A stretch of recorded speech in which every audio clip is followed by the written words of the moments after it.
हेडलाईनचे प्रायोजक आहेत पिंपरी चिंचवड एज्युकेशन ट्रस्टचे पिंपरी चिंचवड विद्यापीठ पुणे।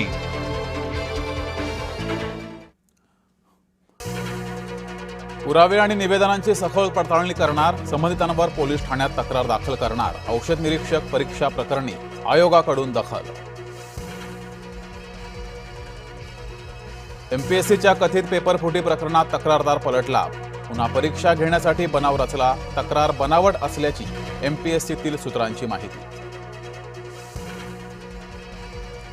नंदुरबारच्या अकॅडमीतून एमपीएससीचा पेपर फुटला, आमदार रोहित पवारांचा आरोप, सीबीआय मार्फत चौकशीची मागणी।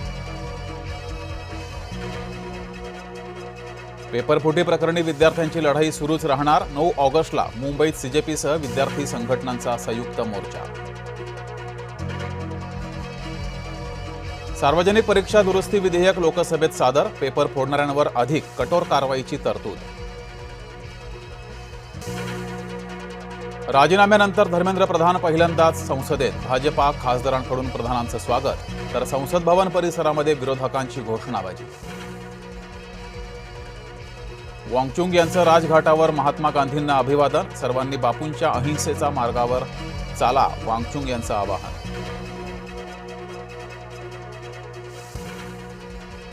नीट आंदोलन प्रकरणातील आंदोलक रिया अहिर पोलीस ठाण्यात, सोशल मीडियावरील धमक्या, आक्षेपार्ह पोस्ट प्रकरणी तक्रार, निदर्शनाच्या वेळेस पोलीस व्हॅन अडवल्यानं मॉडेल रिया चर्चेत।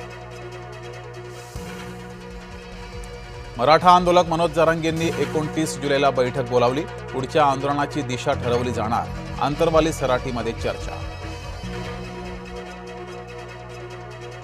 कुठे राहायचं हे फडणवीसांच्या हातात नाही, खासदार संजय राऊतांचा दावा, मेरिटवर देवेंद्र फडणवीस शिक्षण मंत्री होऊ शकतात, राऊतांचं विधान। राज ठाकरे सहकुटुंब मातोश्रीवर, उद्धव ठाकरेंना वाढदिवसाच्या शुभेच्छा देण्यासाठी भेट।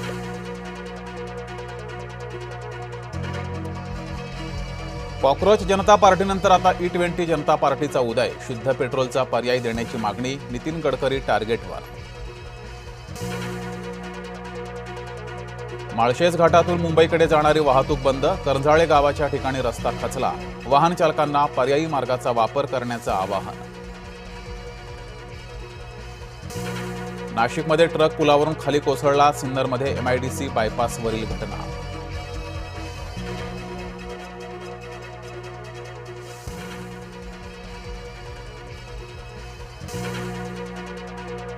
उजनी धरण 93% भरलं, भीमा नदीपात्रामध्ये विसर्ग, नदीकाठच्या गावांना सतर्कतेचा इशारा। मराठवाड्यामध्ये उन्हाळ्यापेक्षा जुलैमध्ये टँकरची संख्या दुप्पट, 256 गावात पाणी टंचाई, 1,200 टँकरनं पाणी पुरवठा। नोएडातील सोया चाप बनवणाऱ्या कारखान्यातला किळसवाना व्हिडिओ व्हायरल, संतापाची लाट, संबंधितांवर कारवाईची मागणी।